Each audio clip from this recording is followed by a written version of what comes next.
were leading the country, but nowadays Syria is the one that probably, unfortunately, is leading the world in internet refugees with probably more than 8 million refugees.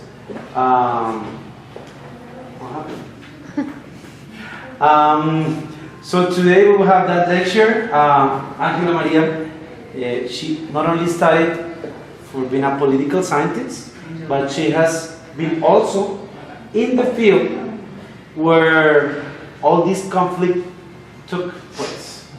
Not even me, that I feel that I'm very adventurous, to be able to go there.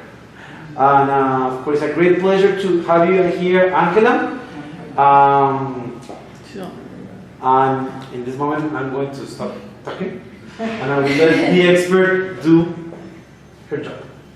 Hi, how are you today? Great. I'm sorry, but traffic is really chaotic. No problem. Don't worry. No worries. No It's worries. terrible today. So sorry. Now I'm gonna start. I guess Edgar told you a little bit about what this lecture is gonna be about. So before I start talking about the conflict and the relation that it has with drugs, of course, I wanna thank you for coming to Colombia, because I'm sure that you have someone telling you that you are crazy. So thank you for giving us the chance. This is really important for us, that you get to see from the first hand how this country is. I'm not gonna lie and say that everything is perfect and that we don't have a conflict or we don't have any issues, because it's true. We have a conflict, very bad background of drugs, but not everything is that bad in Colombia. Still, we have beautiful places to visit, really nice people to get to know, so I'm sure that you're going to have a great time. But thank you for giving us the chance to come here. Now I'm gonna start talking about drugs. Why drugs? Because even though we don't like it and we're not proud of it, for the past 60 years of our history, everything in Colombia is connected with drugs. Politics, economy, our education, our culture, everything is very connected with it. So it's really important to understand how everything began in order to understand the situation that we have now in Colombia. And everything began back in the 60s with marijuana. Marijuana was the most common drug in the US, and about the 80% of the marijuana consumed there used to come from Latin America. And Colombia was included there. To deal with drugs back in the 60s, the 70s, and still in the 80s was very easy, especially for a country such as Colombia. Why is that? First, it's very close to the US. It's only a 3-hour flight to be in Miami, and that's it. 3 hours and a half, and that's it. The controls didn't exist. They were not X-rays or dogs smelling the luggage to find drugs. And we have access to the Pacific and the Atlantic Ocean. And it makes really easy to transport the drugs. So this is one of the reasons why this market was so big in Colombia, and still is very big in Colombia. Then in the 70s, cocaine became the most popular drug. And about the 70% of the cocaine consumed in the United States used to come from Colombia. I'm just gonna mention Pablo Escobar because it's impossible to talk about this conflict without mentioning him. But in Medellin, you're going to learn in more detail about him, so I'm just gonna give a few facts of why this guy was the biggest drug dealer I think ever existed in the world. And he was the one who realized that Colombia was the perfect place to produce cocaine. Why is that? The coca plant, I guess you had the chance to try coca tea? And the coca plant is part of our tradition, is part of our culture. Actually, not only in Colombia, all the countries in the Andean region consume the coca tea or chew the coca leaves. It's just part of, it's legal. You can go to the grocery store and find coca tea. We have it when we have a cold or we have a headache, and it's good for you. It's not bad for you. It's just an infusion that you have. But it's totally different to talk about coca than cocaine. And he realized that Colombia was perfect to grow coca, to produce cocaine. First, because we don't have seasons, and the altitude is perfect to produce a really good quality of coca to produce cocaine. And this is why Colombia became so famous, because of cocaine. And he made of this a really big business. The situation in Colombia, just to mention, and you can have a picture of what we went through back in the 80s, especially in the 80s, is very similar to the situation that Mexico has right now. I don't know if you have heard about the conflict between the cartels and the army and the borders, you know. Actually, the experts call it the Colombianization of Mexico because it's very similar. You know, Colombia used to have two big cartels who were running the business, who were fighting to control the routes, to control the market of drugs, and they used to run this country. Just to give you an example, Pablo Escobar was even elected as a congressman of Colombia, you know, and everyone knew that he was a mafioso, that he was a drug dealer. I remember I was a child, and I remember the conversations and discussions that my parents used to have with friends and family, saying, this guy is a drug dealer, but no one could prove that he was a drug dealer. You know, it was a big challenge for the government to prove that. First, because of corruption. Corruption was huge. This guy used to have a lot of money. He even was listed as the 7th richest guy in the world by the Forbes magazine. You know, and this is only about the money that we know about, because we don't know how much money was hiding. I don't know. He was keeping it. So it's really important to understand why this is so important. You know, because this makes the difference in the Colombian culture. And it was a culture based on drugs and based on money and power. You know, and this is why this guy used to control the country. You know, because everyone was afraid of Paki. The justice system, the police, everyone was cooperating. First because they were afraid, and second because he was paying a lot of money for it. And this is why the situation was so critical. Everyone who wanted to talk against them or to prove that they were drug dealers, he didn't care to kill them. You know, every day we used to have explosive or bombs or just hitmen around the big cities, even in Bogotá. I grew up here in Bogotá, and they used to teach us what to do in elementary school, what to do in case we had a bomb or an explosive close to our school. You know, they were not teaching us what to do in case we had an earthquake or fire. It was just in that case, because it was very common, you know, and it happened every week. This is why the 80s were so hard for Colombia, you know, and this decade is known as the drug conflict in Colombia. Finally, in 1993, Pablo Escobar was killed by the Colombian police. And this date is very important because even though he was not the only drug dealer, he was the biggest one, he was the most important one, and he was like this big symbol of drugs. So when Pablo Escobar was killed, everyone was celebrating, you know, everyone was very happy because everyone considered that this was going to be the end of the drug conflict. But actually, the 90s were even worse than the 80s for Colombia. And this is what makes the conflict so complex in our country. Why is that? Because in Colombia we have guerrillas or illegal armed groups. I don't know if you have heard about the FARC, the ELN, paramilitares. These groups, the FARC, the ELN, these guerrillas, they were created back in the 60s. They were founded when all the Che Guevara movement was in the region. The same happened here in Colombia. You know, communism, maybe back in the 60s when they were created, they had some ideals to fight for the people, to get land distribution, of course, human rights, all these ideals that are included into communism. But then the ones who were growing the coca and producing cocaine all over the Colombian territory for these big drug dealers were the guerrillas. So when Pablo Escobar was gone and was killed, it was the end of the cartels. But the guerrillas took control of the drug business in our country. And the government didn't realize how powerful, rich, and strong were. You know, it was an illegal army. It was just not one guy with a lot of money. They were running the country. And this is part of one of the reasons why it was so hard for us back in the 90s. You know, because it was a conflict all over the territory. Most part of the Colombian territory didn't have any presence of the government. And it's one of the reasons why these guerrillas were so powerful. Most part of these small towns or villages were not even considered as towns or recognized by the government. It means they didn't have any political representation.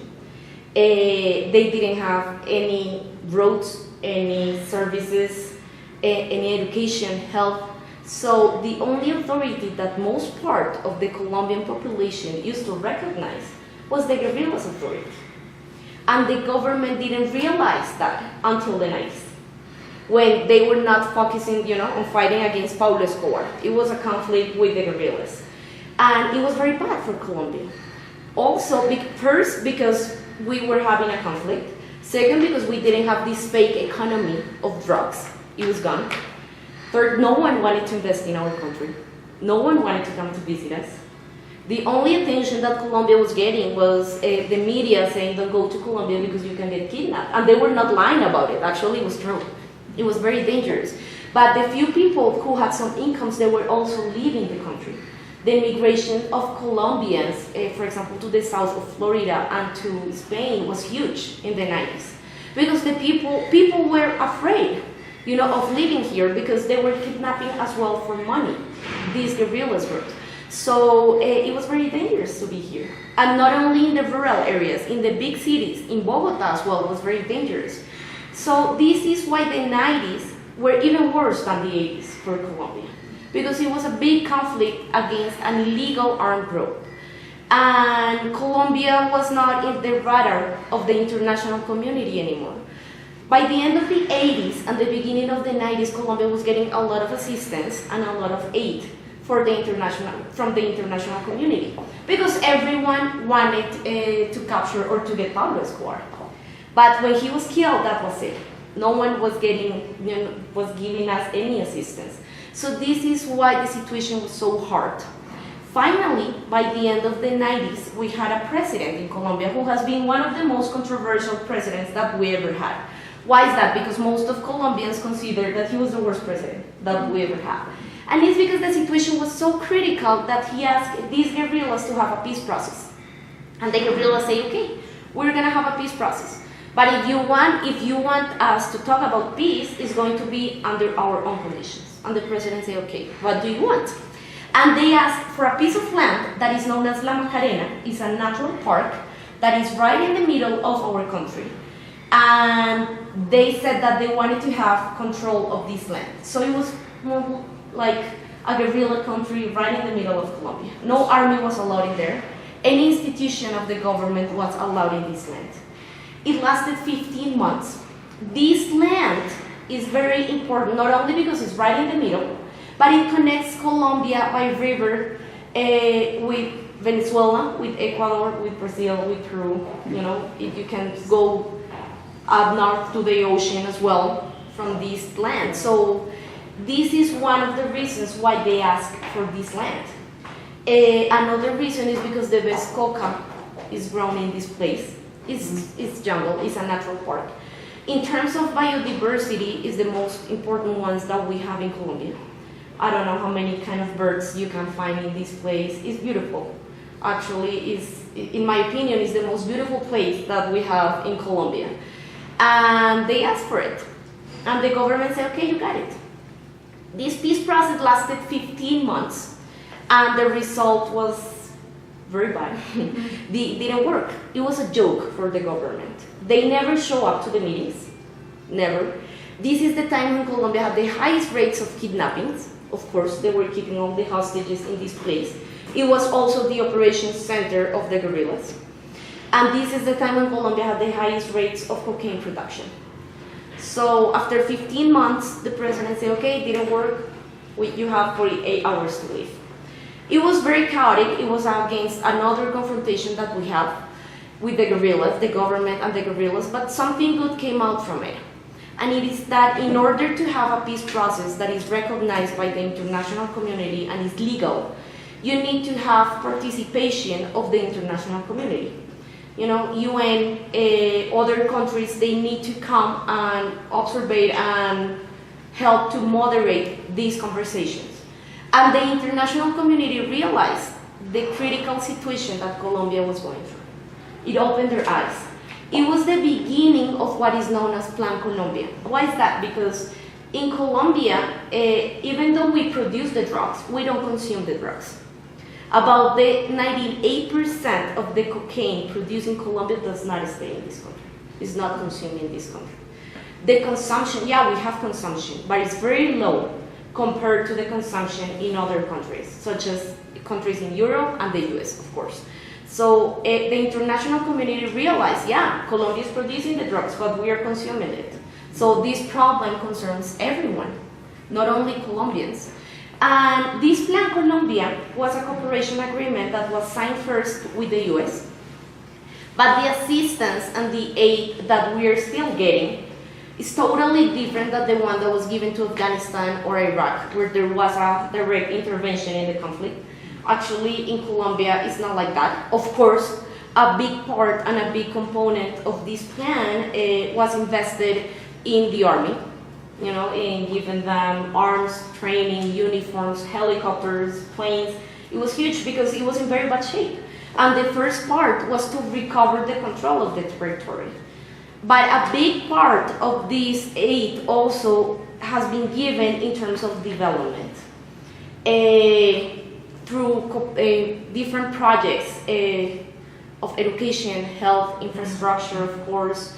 I can talk about it because I used to work for USAID. I worked for USAID, that is the United States Agency for International Development. And I got the chance and the opportunity to work in La Macarena, actually. And I got to see the change that this region had. Do you have the map? Yeah. I have the one that I use. Right. We can. So I can show you where La Macarena is. Oh, this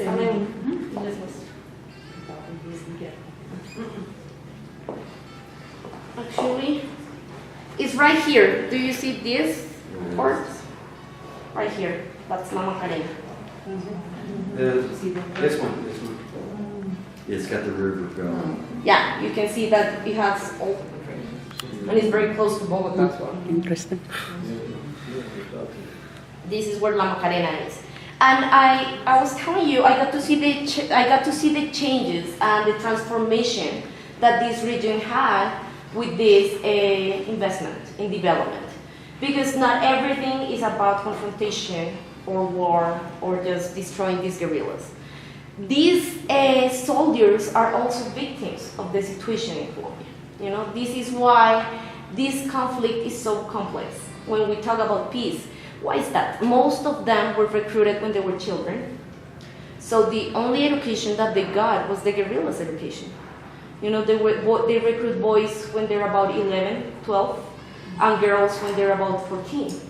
You know, so it's really hard to come and say all of them are bad people, because they're not. They're just victims of the longest internal conflict in the world, that is the Colombian conflict.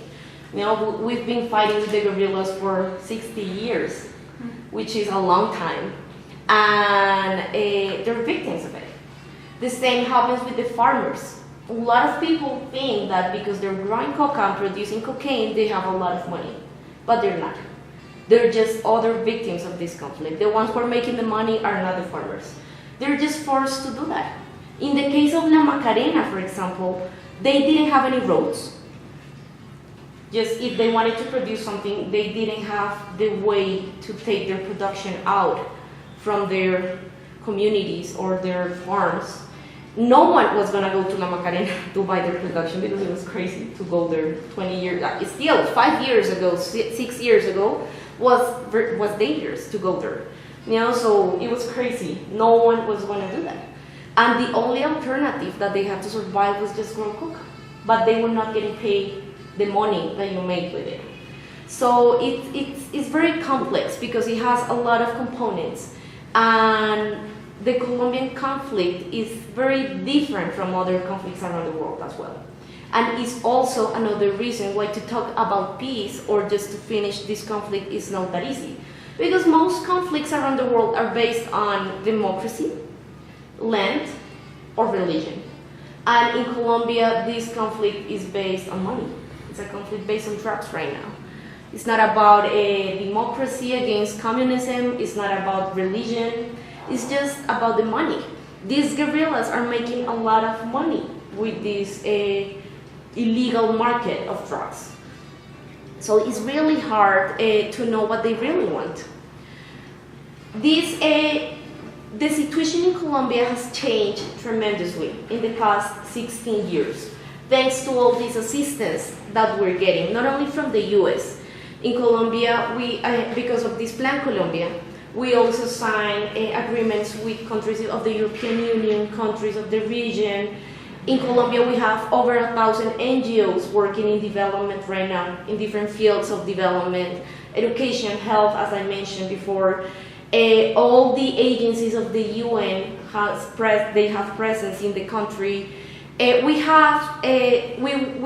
been lucky, because we got a lot of assistance, and we have changed our situation a lot. And one of the reasons why you're here right now visiting us is because of that. Because, yeah, we have a conflict, but it's not that dangerous to come here anymore, We have, before 15 years, 16 years, to do what you are going to do was crazy. It was, no one was gonna say, go and do that. It was crazy to do that.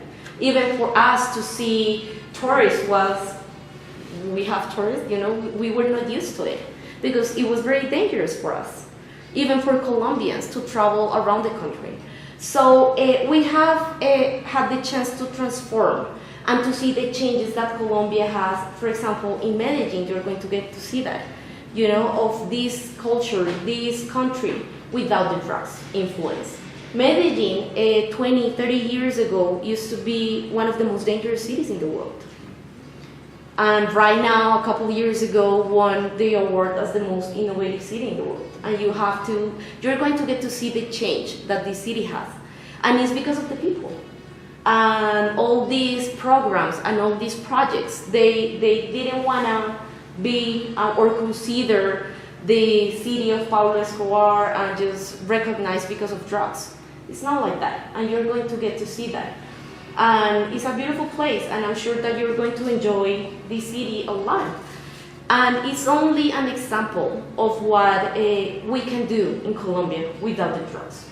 Still, Colombia is a country in development. Still, we have a lot of issues, not only the conflict, because we don't have a lot of money. But I think that this country will be totally different without the conflict and without the drugs. The production has diminished a lot. The situation that we have now in our country, as I said, is totally different. The production has decreased in about 50% compared to because it used to be more, but in the past year increased a little bit, and it used to be between 60 and 65, depending on the numbers, but right now it's about 50 compared to the numbers that we used to have 15 years ago. We have a new peace process going on. Is also a very, very controversial topic that we have now, because even though it's totally different than the peace process that we have 15 years ago in Colombia, because first it's not even taking place in Colombia, it's taking place in Cuba right now. This time the guerrillas ask to have a peace process, but if you ask me what they really want, I would say I have no idea. Of course, they're discussing different subjects, and such as what's going to happen to the victims, if they're going to have a different legal system that is going to judge them, if they are going to have political participation in the Congress, what the land that they took from farmers to produce drugs as well, what's going to happen with that land. But nothing is going to pay the money that they make with drugs. And this is the big question that everyone has. We don't know, we only know what the news are telling us, but it's really hard and it's very complex to know what they really want, because they make a lot of money with this business. And even though we all want to sign the peace, we don't want to have, the FARC ended with this peace process, but we have a new illegal group that is producing drugs because they need something else. So it's a problem that if we want to end, we need to end it from the roots. And that's why it's so hard to know what's going on with this peace process right now. I don't know if you have any questions so far. I've been talking a lot. What's the hierarchy of the FARC army? Who is in charge? How many? How does it work? It's like an army. But someone has to be in charge. Yeah, they have a leader. They have, it's known as Secretariat General, General Secretariat, I think is in English. Is they have like a board. Yeah, and so they have different leaders, and they operate with fronts or small groups. So they have fronts, for example, Front 38, it's in the south of Cauca, for example. And this group, they have a leader, it's like the army, you know, that when they have a small group and they have this leader or commandant, it's the same. So the small groups, if they do something, they have to get approval from the Yeah. top? Yeah, that's what they do. Interesting. And they're located in the same area that the central, Right now, no. No. They are right now in the south, in this part. They used to control the entire territory. Right now they have presence. They don't control the region, but they have a strong presence in the south. the south? Yeah. This is just jungle. Just to let you know, this is jungle. Is one of the reasons why it's so hard to find them. And because they also hide with the community. They don't wear the uniforms that they are supposed to wear, even though they're an illegal group. They need to wear, you know, like a tag or something that identifies them as FARC or ELN or. Yeah, I guess that's a real question. What's their objective right now? Is it still to restart a drug? The real objective right now is to sign the peace process. What would that peace process actually, what does it really mean? That the FARC and the ELN are going to be, you know, they're going to give their weapons and they're going to end their movement, the illegal movement. That's the main objective. The movement, but that doesn't mean you're going to stop the cocaine production. That's the big question that everyone has. Does the money trickle down to the local people? The money from the drugs? Some of it, but not all of it. A lot of Well, this not all money of it, stays in the U.S. It's not a political threat? Does it have a political objective at all to control? They say they do. And if you read their communications, they say that they're a movement that is fighting for the people, that they want to have equal rights, but they're not. They're not a political movement. And the goal is to be in the Congress. Is to what? To be in the Congress, To be in the Congress. the whole Congress. Right now. No, they said that they want to have some spots, is the proposal that they made in the Congress without going through elections, which is hard because it's against democracy. They're discussing that right now. Yes. One of the major things they want is an amnesty for past crimes. So the question is, who decides whether that can be done? Is that your House of Representatives and your Congress or President? Well, or they is it have- a they popular have vote the- from the people? Or? The government right now, they have like this big group of people that is representing civil society, international community, Congress as well.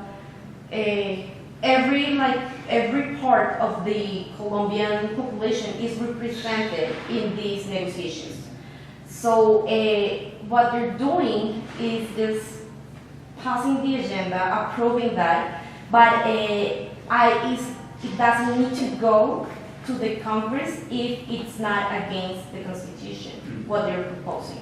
But for example, what happened with what they proposed with the Congress is against the Constitution. So if they want to do that, they need to change the And that's Constitution. from a popular vote. Yeah. The Constitution. Yeah. Where do they get their guns and ammunition? That's a good question. We have no idea. There are some rumors, but What's the rumor? that first that they were getting it from Russia, that they were getting it from Venezuela, but it's really hard to know that.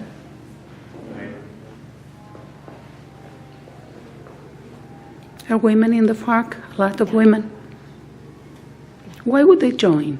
Were they also recruited as young women? Yeah, most of them, but also They joined this movement because, as I said, not only the soldiers that fight with them were recruited, were forced to fight with them, but also because they didn't have any other choice, you know, the only alternative that they have in their communities was just that. What are their numbers now? They said the official numbers from the government is that they're around 20,000. So fairly small. It's very small. They said that Is they're there more. much sympathy in the country with overall in the country with the group? With the Sympathy from the rest of the Colombia. no. They're pretty isolated, kind of. Huh. They say that they're more, but the official numbers that the government gave were around 20,000. So those small villages in the jungle that didn't have representation before, do they have didn't. representation now? They didn't. They do now. They do. But it's a long process, you know, and it's one of the reasons why it was so easy for them, for example, to take the land from the farmers. Because most of the farmers, for example, they didn't have any paperwork that says that that land belongs to them. They used to own this land by tradition or just because they moved and they took it. It's really hard, but they're getting representation now. It's a long process. Yeah. So even though there have been a lot of advances, but still there is a long road to get to where we want to be. What does USAID do in regards to helping resolve this problem? I mean, are they offering health care and economic? Who? The U.S.? No, helping the farmers, the poor farmers. Yeah. Some of these projects, for example, are based on manual eradication. It means that I used to do that with the farmers. So we go there, we talk to them, and we convince them to do manual eradication of their coca crops. But first, this is why it's so important to have a security first in the region, to recover the control of the region. And it happened in La Macarena. So we came there and we talked to them and we organized them. Because it's easier to work with the entire community than work with individual families. First, because if they want to grow something, it's easier to commercialize a big quantity than just a small production of whatever they decide. And when they agree to do the manual eradication, the government provides them with some, it's with money, but also give them groceries and food, and they get as well technical assistance to teach them how to grow something else, whatever they decide depending on the region. So they organize as associations with their communities, and they as community decide what they want to do. So for example, if they decide that they want to grow coffee, it takes about 2 years to grow the coffee plant, so they need a couple of years to get assistance, and then of course after the first production they got more assistance because they need some time, to survive by themselves. And they do that, and it has worked really well. At one time, I'm sure there was some covert support from the United States government to help overthrow FARC and these revolutionary groups. Does that still exist, or do you know? That Was the CIA in there helping? maybe, but I don't know. Probably, yeah. Probably. And I know that in terms of intelligence, they gave a lot of assistance to Colombia, but I have no idea. And for example, with USAID, we got these communications, this email saying you cannot go because it's not safe during this week. That's it. Because of course we needed to ask for this security permit to go to the region, but that's it. We didn't get any more information about it. Yeah, the 5 million people who were displaced, how far were they moved to, and can they go back? That's a big plan that the government has right now. They moved to big cities, basically they migrate to big cities, as every migration in the world in this time was because of the conflict. Some of them, they are coming back to their lands. The government is helping them to give them the paperwork that says that that land belongs to them, is giving them as well assistance so they can begin a new crop or, you know, whatever they want to do there. But others, they don't want to come back because they have made their lives here. And it's because right now it's not only them, they have kids in some cases. These kids are getting better education in the big cities than what they get in the rural areas. So that's another reason why they don't want to return. I don't know if you have How were you selected to go to the La Macarena? why? Yeah. I applied to this job. I don't know. Like what kind of job? Were you part of a group or? Yeah, I was working. This was a project that they have that was with OTI as well. That is the Office of Transition Initiatives of the Department of State. And they selected me. I applied. I saw the job vacancy and applied, and they got me. And I traveled a lot to La Macarena every week, basically. Still? No, I don't work with USAID anymore. Okay. No, I got a new job a couple of years ago. How do your family feel about? Oh, my mom was crazy. She was like in shock Yeah. when I took the job. But, For how long? How long were you with?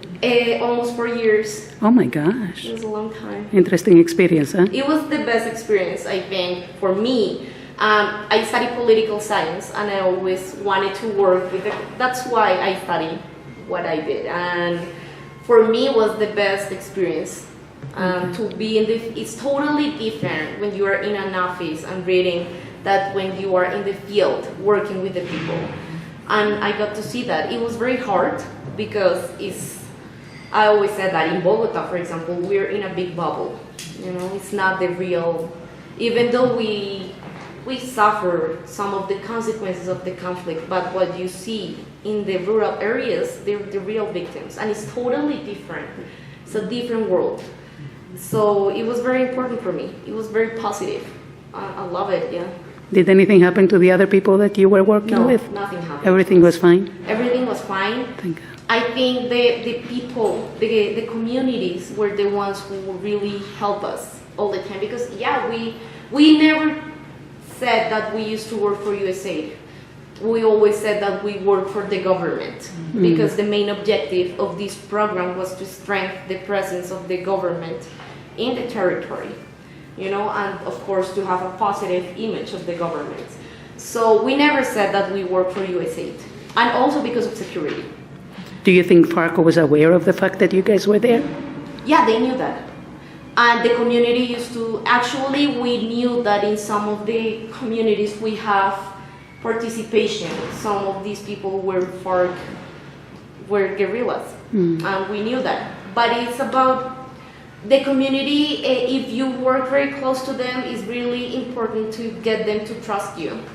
And they were the ones sometimes that we were on the field, and even though you're in the urban centers, there are like small villages that you have to walk, or you just have to by horse, or it's hard. And they were the ones who were telling us don't go there, because it was, you know, they have confrontations, or the guerrillas, they passed yesterday, so probably they're around, don't go there. And they were the ones who were telling us and just keeping us safe as well, protecting us. And that was great, because without that, I maybe not all of us would be safe.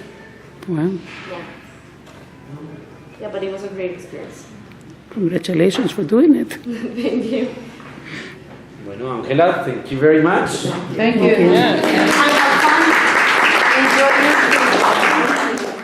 Just talk about the 5-color river. Seven. A 7. Okay, I have never been there, but apparently no, for sure we have probably one of the most beautiful rivers in the world.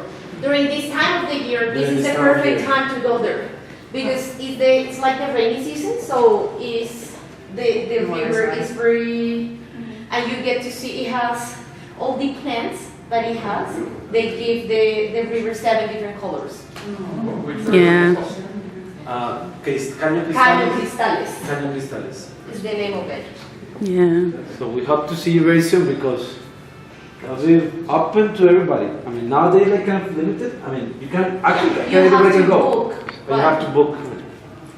because it's a natural park, so they cannot have a lot of people visiting. But Do those rivers flow toward the Amazon? Or where do they No, go? this one, I think this one, yeah. but not as No, this is like an arm of the big river. It's not. Yes. It's not the big one. It's just a small arm of the Ariari, which is a very big river. The Ariari River is like the big one, and this small Caño Cristales is like a small arm of this big river. Yeah, Yeah, I've seen pictures in red. Spectacular. it is. Yeah. It is. Yeah. Exactly. It is. Thank you very much. Bye-bye. Bye. Gracias, Angelita. That was really good. Yeah. Bogotá is located in one that is called Cundinamarca. So this morning we were in Cundinamarca, outside of Bogotá. Tomorrow we're flying to Antioquia. And in Antioquia is extremely big. Antioquia is where Medellin is, right? Medellin is the capital city of Antioquia. And Antioquia has like the sixth largest province in Colombia. And they have part of the Andes, they got part of the lowlands, and they got part of the ocean. So they have a big extension. We're going to be just in the Andean region. So a lot of violence is still taking place in Antioquia, for example. And Cauca, which is in the southwest of Colombia, but all Pacific Ocean. That's where most of the war is being taking place, right?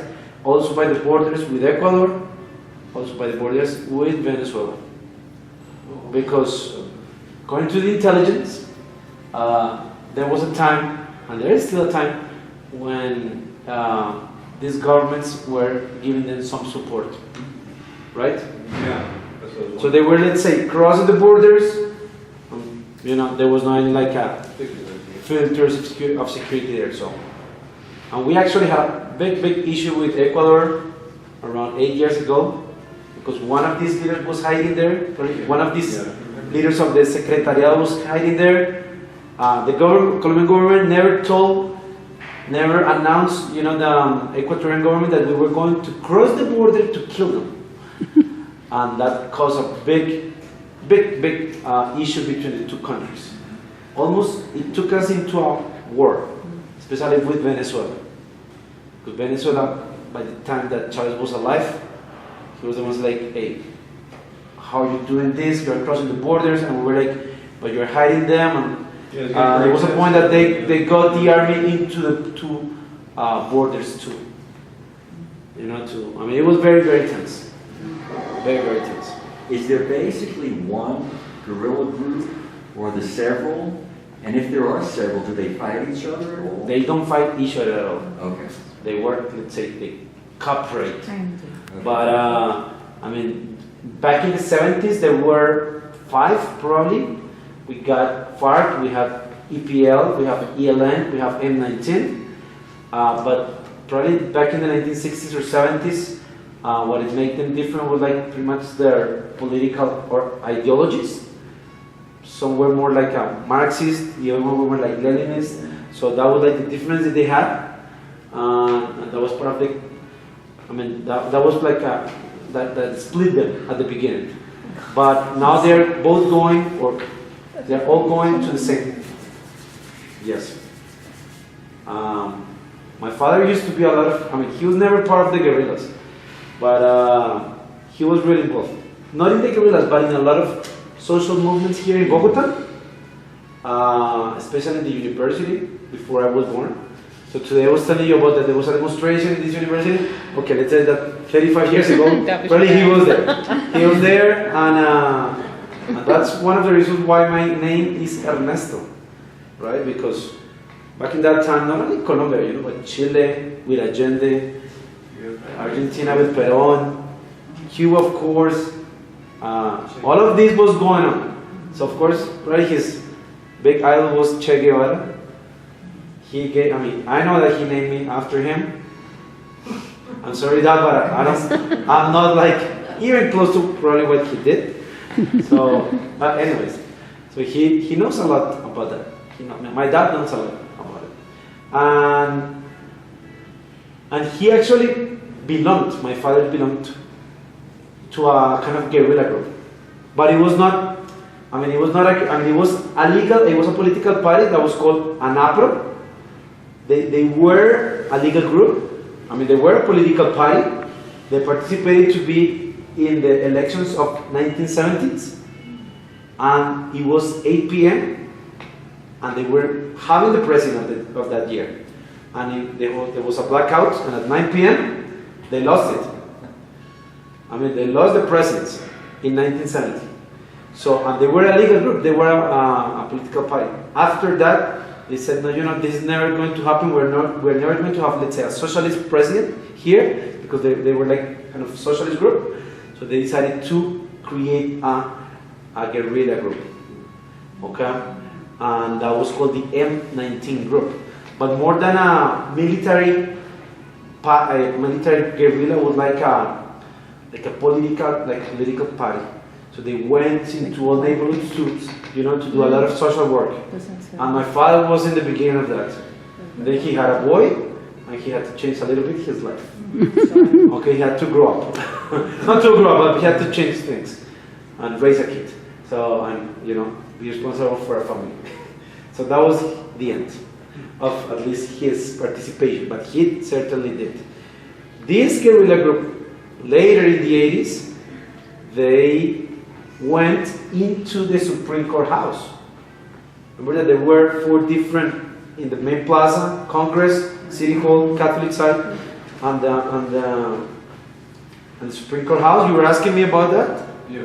And it's the most modern building, because in 1985, the year that I was born, November the 6th, this guerrilla came into the place because they wanted to have all of the Supreme Court judges as hostages. Why? Because they wanted to pressure the government to have some talks about their participation back. And what happens? Nothing happens, because the very same day in the afternoon, the government decided to send the army. So the army came into the place by ceiling and decided to shoot everybody before them. And they killed all of the guerrilla people. They killed all of the Supreme Court judges and more than 80 civilians that were in the building.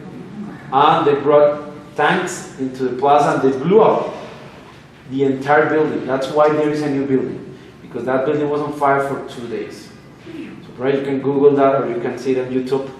It's called Palacio de Justicia, or Palace of Justice. This is 85. 85. And 85 is a year that we have to remember, because by the time 85, we had these guerrilla groups, we have paramilitary groups, which are the right-wingers. When I have a lot of money, when I have a big company, when I have a lot of cattle, and the government has never taken care of me, of my security, because I have guerrillas coming to do a lot of extortion. So what do? I make my own private army to protect my business from these guerrilla groups. So a lot of big companies, with the support of the government and the army, created the paramilitary groups. They were like small, private groups. So we have on one side, on this side, the left side, the guerrilla groups. We have the government, and on the other side we have the right-wingers, who are the paramilitary groups, that they were doing their own justice. They were, creating perimeters of security to protect, people, especially with a lot of money, okay? And they started to fight, and they are still fighting. So that's why in Colombia it's not about, for me, my personal opinion. You're good, you're bad. Guerrilla, paramilitary, government. What is the field of this? Is what Angela Maria was saying. Drugs, money. Because it's money for you, money for you, money for you. So it's not just easy to say, hey, let's go and kill all these people. How can you know that You know, if at the end there is a lot of civilians who are in the middle, and they gotta be part of it. If they don't want to be part of it, you got 24 hours to live, or so that's why it's still very complex. It's not just to sign a, peace agreement. If there are a lot of social issues too, of course, to come. Which group was involved with that attack in 2002? The FARC. Which one? The FARC. It It was the FARC. Yeah, that was the FARC. Okay. But after that, the whole country changed a lot. And 95 and 85 is the time that Pablo Escobar was in the peak. I mean, he was controlling 80% of the worldwide supply of drugs. In 85, he was making around $60 million US per day. Right? He was exporting around 2 tons of cocaine to the US and Europe. Like the Chapo Gomez now. You know what's going on in Mexico with Chapo? Yes. That just escaped from. He just escaped. Okay. Pablo Escobar was probably even bigger than this. I mean, he was controlling everything. So, in 85, also many people say that he financed these guerrilla groups. And finally, in 85, the government was trying to extradite the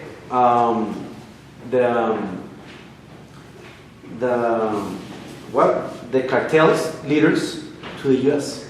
So the biggest fear for a drug dealer is to be extradited to the U.S. So part of the money or part of the support to come into the Supreme Court House was also by Pablo Escobar, because he wanted to burn down all the evidence of the extradition.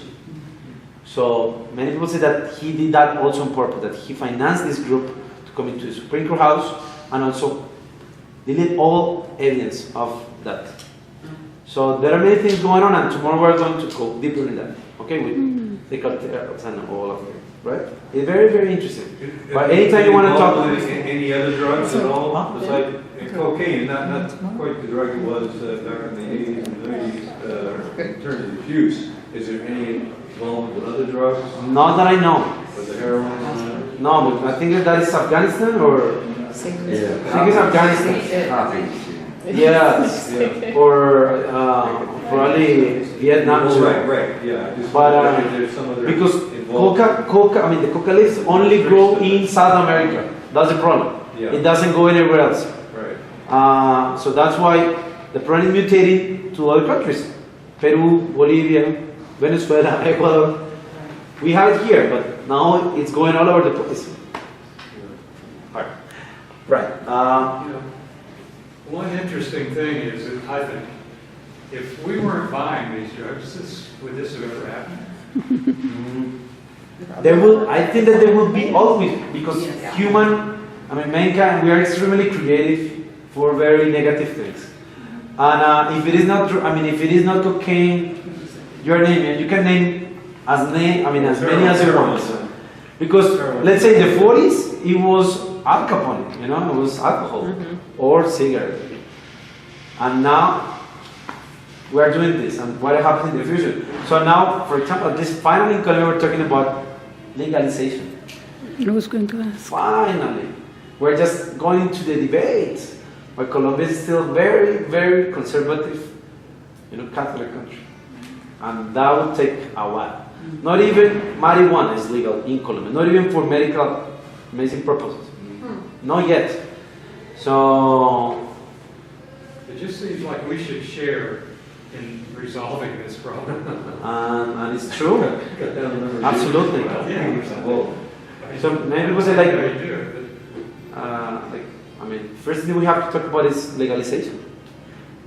But it's hard because all our health, social problem that we have.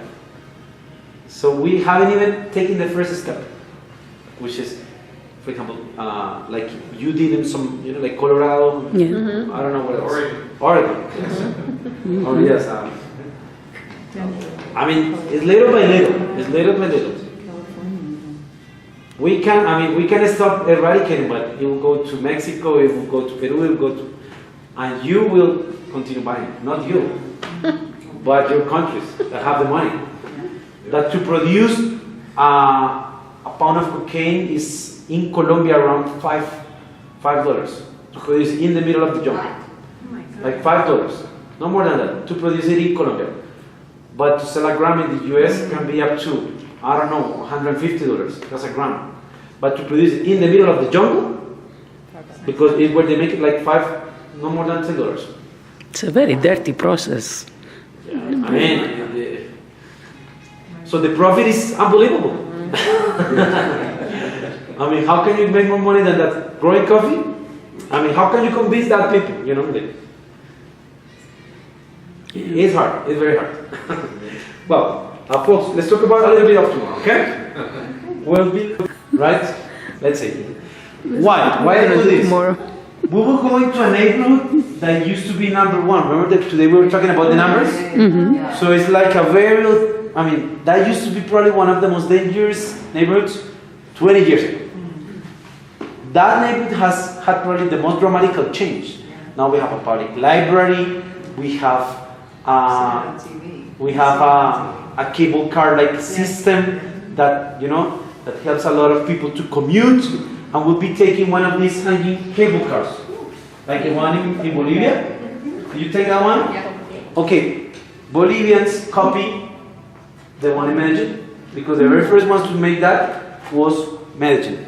So we'll be taking these hanging cable cars to go and visit this neighborhood, and we're going to stop to have lunch in one of these local restaurants. And we want to do this not to show you the poverty of the place, because it's not about, for me, it's not about showing you the poverty, but it's showing you all changes that this small little place have experienced during the last 10 years. It's very, very good, because I was really afraid to go the first time. When we say, we're going to that place, how are we going to take our, travelers there? I mean, it's impossible, extremely dangerous. And no, it's not like that. So we're going to see, the reality of the place. It's not poverty, it's to show you the changes. This is the third floor of our nice hotel. I'm going up to something called the Mirador. Sounds lively. How pretty it is. Must have been a beautiful mansion once upon a time.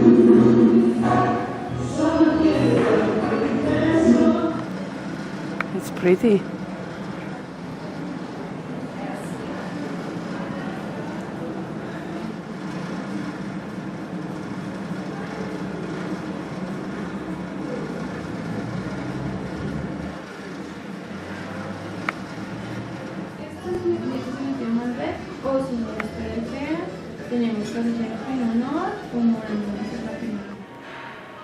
This is our pretty little courtyard, and this is our room. 2-1.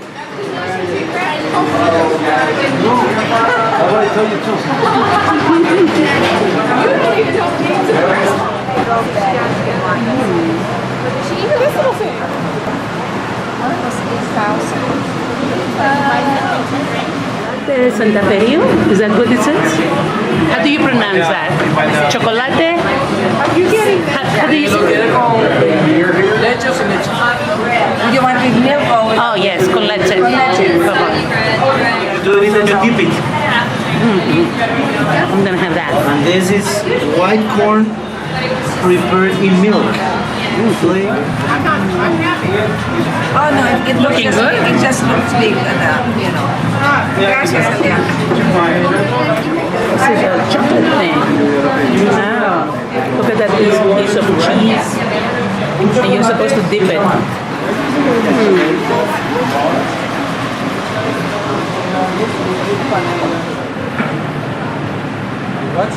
Oh, look at all the desserts. This is the one Carmen had, and this is the one I had.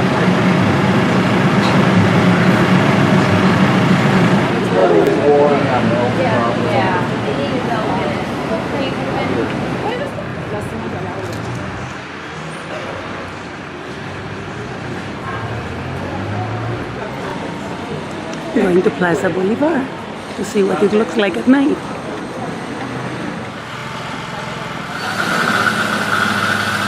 There is nothing going on at night. And it's not even 9 o'clock yet, it's 8:30. It's still pretty though.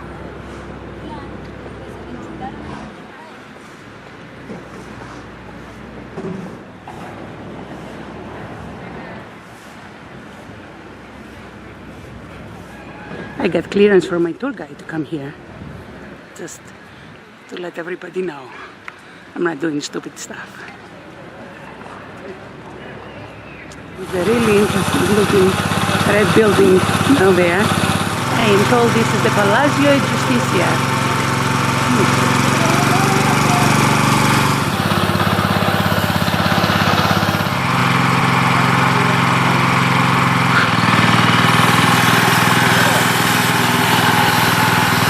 Look at this, I got rewarded for my efforts. A full moon. Isn't that nice?